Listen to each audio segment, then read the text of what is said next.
Thanks for choosing this free Anfield Index podcast. If you'd prefer to listen to this or any of our other shows without adverts, then now's the time to check out Anfield Index Pro. With AI Pro, you can supercharge your entire listening experience. You'll not only get all of our podcasts without the ads, but you'll have them far faster with our quick publish feature available exclusively for subscribers. AI Pro also puts you in the heart of our sound studio, with an option to listen to many of our shows live and interact with the podcasters in real time as the shows are recording.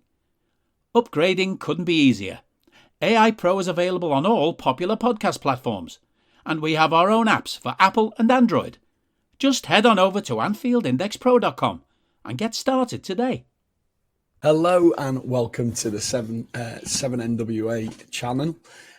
Joining me for what we've called the Hangover, which is a new thing that I'll do. Oh yeah, I forgot to tell you that, Steve. A new thing that we're going to do, which is basically just a sort of a reaction the next morning to the match before. Is Steve Jones. Steve, I mean, the magnitude of the game was absolutely incredible, wasn't it? It was, I think we all felt it. Can't remember ever feeling like that before a game, and we've had some big ones. Just looking at the team lineup, was it pretty much the team that you expected? Pretty well. That was the lineup that I expected it to be. I think that the only possibility is that you could have said one of Bobby or maybe Diaz for Diogo, but Diogo scores goals, doesn't he? You can't leave him out. He really knows how to score a goal. Yeah, 100%. I don't think there was any surprises. The midfield was as I thought. The defence was as I thought. It was just that thing, I suppose. Just looking at the first half, that first goal, it doesn't make comfortable viewing back. I saw it again this morning, and we've gone to sleep, and in particular, Fab De Bruyne just breezes past Fab. It was. I mean, obviously they get a big slice of luck, don't they, with the goal? Because it's a big deflection. I think it would have gone wide, goalkeeper right, I think, had it not taken a deflection. But do you think we suffered from a little bit of complacency, or we just didn't start well, did we? I don't think it was the type of game we were expecting. Really, certain wasn't the type of game I was expecting. I thought it was going to be a lot more cagey than it was. Yeah. I thought it was maybe going to be a bit more of a boring game. I mean, the neutrals would have loved it. I had an Arsenal supporting mate of mine who was texting me going, "What a game! What a game!" And I didn't respond to him because I didn't want to I wanted a more cagey game. I suppose. I mean, what they did do, Gav, they pressed the hell out of us. They really pressed, and I think it caught us a little bit off guard, and it was leading to us making errors that we normally wouldn't make. We were just a bit surprised by it. Look, the goal was a horrible deflection. It was just awful. It was just, but it's one of those things that you sometimes could concede. It was a little bit unlucky for us, but generally we were making lots and lots of unforced errors. At the start, possibly because we were playing out from the back, and because they were pressing us so much, we just didn't have time on the ball. I mean, the other thing is that they were getting behind us quite a bit during that first half. They really were getting behind us. And yes, we do play a high line. It's the way that we play. Most of the time, it works. But we were getting a little bit caught out on it, I guess. You've got to say, you mentioned Fab. Yeah, it was the Fab versus De Bruyne sort of contest, really, wasn't it? The first thing that you've got to say about De Bruyne, he's amazing.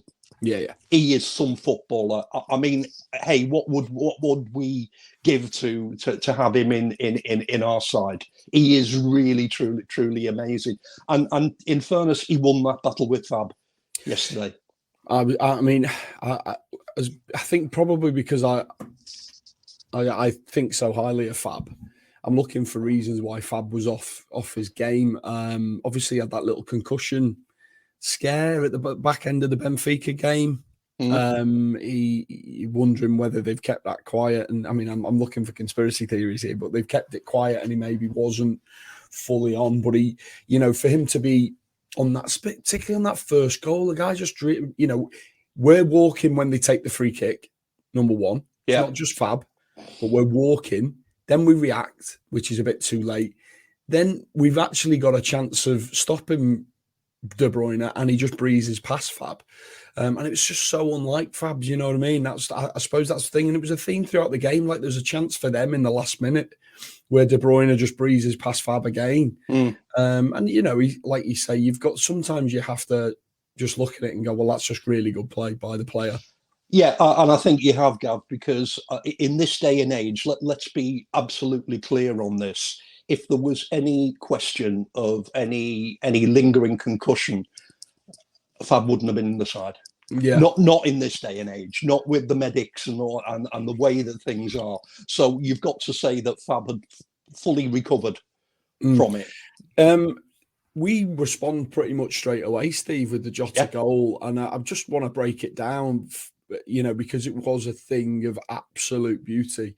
You've got Thiago spreading it over to the right-hand side, then the ball comes back to the left, and Robbo just clips a really beautiful little ball, and it's not a hopeful ball. It feels like a very, very good pass, which ends up with Trent, and Trent plays it. I didn't realise until I saw it back again this morning how good that little ball back from Trent was. He's picked Jota out perfectly. A little bit fortunate with the finish, but he scores at the end of the day.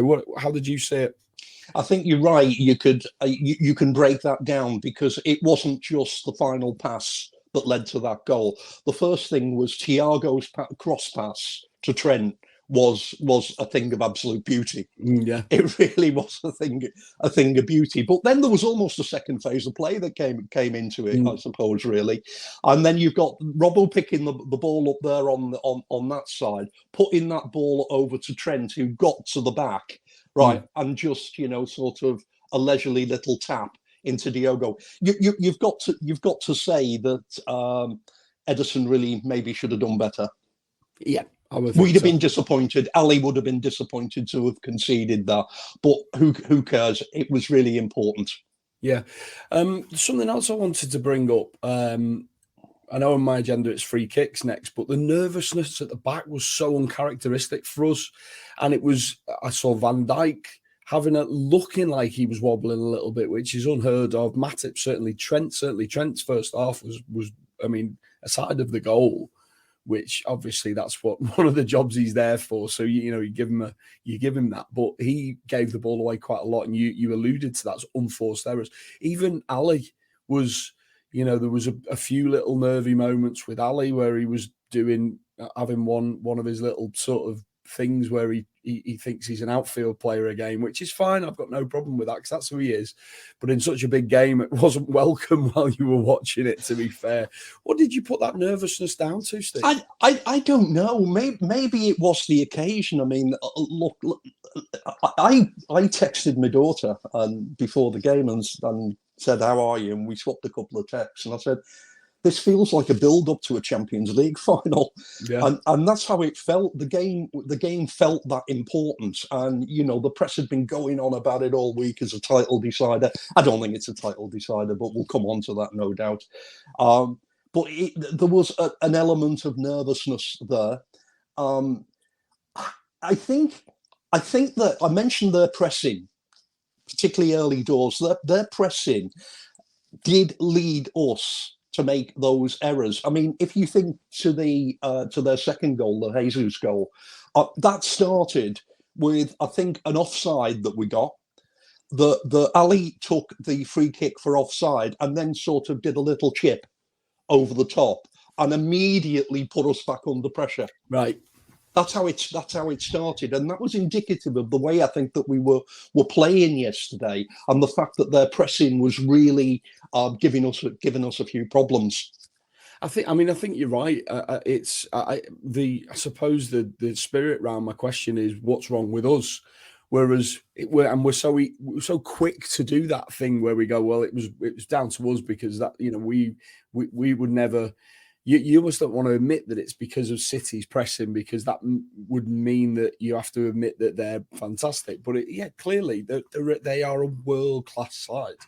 And sometimes you just have to accept that world-class players pressing and working in that manner, you expect your Burnleys and what have you to work really hard. But when you've got a world-class player working that hard and working in the right way, it's all right pressing and making the motion, but doing it to the right side of the defender, which forces him inside, or it's all planned out. It's not random. It's all done for effect to stop the ball getting to the fullback or to stop the ball getting to the number 6.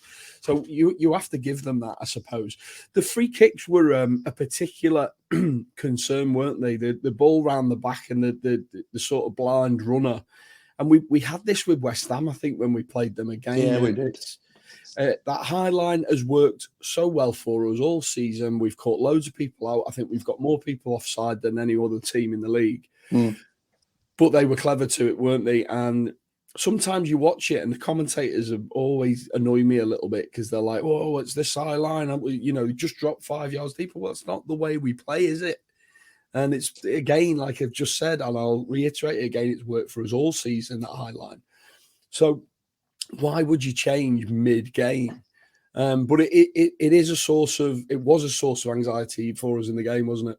Yeah, it was. I mean, first of all, as per normal, I didn't have the benefit of Mr. Tyler's commentary because yet again I watched it on mute because I always do when Tyler's commentating. So I didn't get the benefit of his wisdom on that, but it was catching us out. I think you've already hit the nail on the head, Gav. We were playing Manchester City, who whether we like it or not, are probably one of the top 3 sides in the world. I actually think we're probably one of the top 3 sides in the world as well. So I think it was Bayern Munich and City, I think. I'd agree. I'd absolutely agree with that. And you've got to expect that you're not going to have your own way with a side that has been assembled at that expense, that quite honestly is pretty well coached by Pep Guardiola.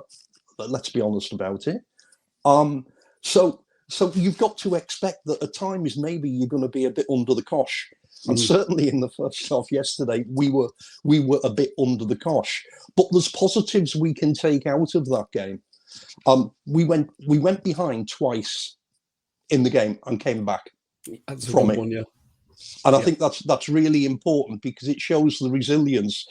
Look, what my summation of yesterday's game, and we'll talk about individual bits later on, is that what we found was a Manchester City side that were playing right at the top of their game yesterday, pretty well, and a Liverpool side that was probably just a little bit off the top of our game. And consequently, you would say that, even I would admit they probably shaded the game overall. So therefore, we came away with a 2-2 draw, not too much damage done. So I'm actually quite a happy chappy this morning. Yeah, because of that. It was interesting. I don't know whether you heard me and Paul do post-match, but Paul made a point that basically Liverpool have gone through the last 10 or so games without really getting out of first gear very often. And let's be honest, there's been a pattern of Liverpool starting very slowly in a lot of the games, and pretty much that's what you saw in that first half was exactly the same thing that you'd seen game after game after game. The difference is you're not playing Man City and they're going to punish you. Yeah. Just moving on to the second half, Steve. I mean, what do you imagine that second half team talk was like? I tried to talk to Paul about it yesterday. What do you think? Because Jurgen Klopp, I don't know whether you noticed, but he was out way earlier than the. Oh yeah, yeah, you saw that. And I likened it to I've read a couple of Alex Ferguson's autobiographies, and he was very big on not overcomplicating the message and saying very short messages for effect. There's a story of him going into the dressing room before a game against Tottenham and just basically going, right, lads, it's Tottenham, and then walking out. Because that, and Roy Keane tells the story, we know what that means. Tottenham, you'll basically stay with them for 70 minutes and then you'll overcome them physically. We all knew what that meant, he said. So I wonder whether, when I saw Jurgen come out, I thought, I wonder has he gone in and just gone, sorted out, and then walked out. Do you know what I mean? Do you imagine that was the type of thing? You almost, yeah. I yet again, I text Nicola at halftime, and all I said in the text was, look on the bright side. I don't think we can play that badly in the second half. And you almost imagine Jurgen said, "You're not going to play that badly in the second half," and maybe walking out because, or something along the lines of, "Lads, you're an awful lot better than that. Yeah, you really are an awful lot better than that." So I don't know what he said at half time, but certainly we were much better side in the second half. I mean, it was Golden getting the equalising goal within a minute of the restart, wasn't it? Which was a fabulous goal. Yeah. A fabulous goal. I mean, again, if you break that one down, what happened there is I think Virgil put one of his legendary diagonal balls across, which was actually intercepted. It was intercepted, but Trent won it back. He won the back. A little pass inside to Mo there, and an absolutely sublime ball through to. I mean, it really was sublime. Now we've talked a lot about the fact that they were getting behind and cutting through our defence. That we did exactly the same to them. Yeah, we did. And I think that's a really good point. Because we feel it more when they do it to us, we were doing it to them as well. Yeah. I want to pick you up on something you said there. Mo's form's been a bit patchy, and we allow him that because he's been fantastic. One of the big positives that I thought about the game was in that second half, I thought Mo's performance looked more like Mo. He was a constant threat. Cancelo's a good player. I saw that yesterday. He's a very good player, but Mo, he was having a good battle with Mo, wasn't he? He was, and I fully agree with you. I thought Salah was excellent in the second half, in particular, and I think many of the people who look, I've read an awful lot in the press and online in the last month or so. He hasn't scored a goal from open play since February, January, or whenever it is. It's. If you have a look at Mo's stats, not only is he the top scorer in the Premier League, I think he's the top assister. Right, yeah. Or certainly if he's the top goal scorer who makes assists as well. Yeah. And yet again, there was one yesterday. So those saying that Mo's not scoring, they need to look at his second half performance there and just to understand his value to our side. I think. Yeah, I agree with you. I thought he was really good. I'd almost say he was our man of the match because I don't think we had a standout player yesterday. Well, on my agenda, you'll notice that it doesn't say man of the match because I think that choice was too difficult. But that first 10 minutes of that second half were excellent. We control the ball much better, don't we? And we look like Liverpool that we know and love, basically. But it really only lasted 10 minutes, I thought. It did. But yet again, you're playing against the City. I think that us scoring within, was it 48 seconds of the restart, it probably knocked the stuffing out of City for a period of time. Mm-hmm. But they are a very good side who will recover from that. Yeah. So yet we dominated for 10 to 15 minutes after that. 15's maybe pushing it a bit, actually. Yeah. But I think that they were shocked by it, but they recovered from it. Yeah. And I guess that I was worried that if there was going to be a winning goal, it was more likely to come from them rather than us, if I'm absolutely honest. Yeah, I mean, we had a couple of chances. The one that Mo that went out for a corner, actually, and we didn't get the corner. And there was a shout for handball, I think, although I don't think it was. I don't think it was either. I think there was that one, and there was one other that we had a good chance where, the Jota one. Where again, it was another. Was it a ball from Salah or Trent? I can't remember. I think it was a ball from Trent round the back, and Jota instinctively just flicked his foot out, and Ederson saved it. Just looking at the match stats, Steve. One of the ones that was quite interesting for me. I mean, that they had 11 shots, we had 6 shots on target, and 5 and 4 big chances, 2 and 3. So it's pretty even. The big thing that I saw was crosses. Man City had 18 crosses and we only put 5 in. I didn't think you were going to bring that one up. I thought you were going to bring up this thing that I don't understand, expected goals. Well, which was interesting. But yeah, I think it was indicative of the game that let's be perfectly honest. For large portions of the game, they dominated us. Yeah, they did dominate us, so they're going to put more crosses in. Well, I think they had quite a few free kicks where they could put crosses in, so that would have added to that stat. The XG thing, I looked at the XG, and I don't know what XG figure you got, but I got City at 1.35 and Liverpool at 1.3. I got it the other way around. Both outperformed their XG. What? I got it the other way around, funnily enough. Did you? Yeah, so but it was very even. Yeah, they've outperformed their XG, so that shows you that the chances weren't that great in the game. Just, I mean, that aside, and I was going to ask you about standout players, but we've kind of already done that. Where does this leave us, Steve, for you in the context of the season? You know, there's 7 games left for each team. We're 1 point behind with a superior goal difference. Does it? You know, has there anything changed after the game? Have we learned anything else? I suppose the one thing we know is that City win all their games, they win the league. But looking at their run-in and our run-in has got some bigger teams in it. I think their sticky game is Wolves away, but we've got to play United and Everton at home. And Tottenham away. Is it Tottenham away we've got to play? Or Tottenham's at home. Oh, Tottenham's at home. So yeah, we've got 3 sticky games, but they're all at home, which, makes a big difference to us. Where do you think this leaves us? Like you say, it leaves us 1 point behind, and I think it leaves us in a decent position. It's where you would have hoped to have been. Yeah, particularly after how the game went yesterday. We came out of it with a point, so we came out even Stevens, exactly as we were before the game, just 1 point behind with a superior goal difference. We've got some difficult games coming up because our next 2 league games are Manchester United and Everton at home within 4 days of one another. Right. Both of those clubs will be looking to derail our season.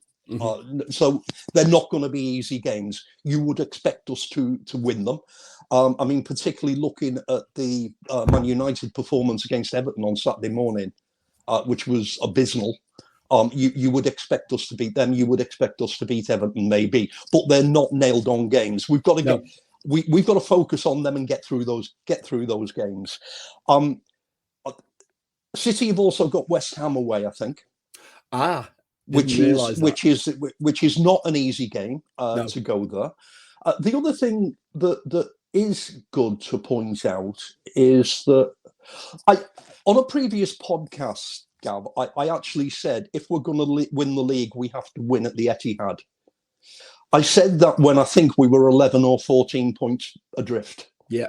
And you would say that needed to... I would change my opinion now, because we went into the game at the Etihad 1 point behind. So, no, we didn't have to win that. It's not absolutely essential that we won yesterday to actually take the title.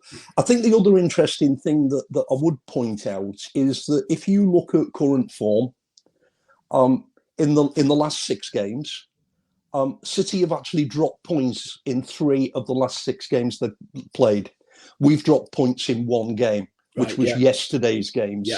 So hey, it's not as if they're just sort of coasting, winning every game. No, they've dropped points in 50% of their last 6 games. So to say it's all over now and both sides are going to win all of their games, I think is a little bit ludicrous. But we may well drop points on the way. We've got some tough games coming up. You've mentioned Spurs, who seem to be on a little bit of a resurgence at the moment, so that's not going to be an easy game. Everton and Manchester United are probably our 2 greatest rivals traditionally, so they'd be keen to derail our season. We've got Wolves last game of the season. At home, and interestingly enough, City have got Aston Villa and our old friend Stevie G at home last game of the season. Now, wouldn't that be wonderful? It would be, but it looking at Villa at the moment are so hit and miss. Like I can't see it, but yet again, I watched the Villa Tottenham game on Saturday evening, They were unlucky. And I can't see how Villa didn't go into the break 3 goals ahead. I know, yeah.